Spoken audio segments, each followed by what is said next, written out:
One GitHub repo hit 160,000 stars in 90 days.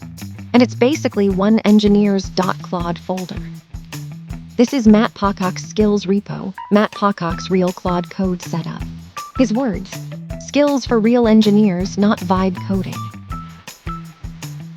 It targets the 4 ways AI agents fail you. They misread what you want, they ramble, they ship bugs, and they quietly rot your code base.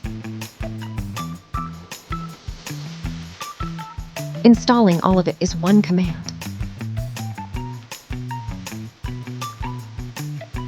Then you get the engineering skills.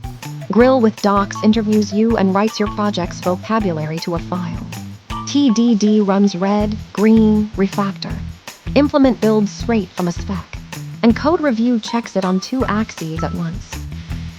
Then the productivity skills. Grill me drills into a decision.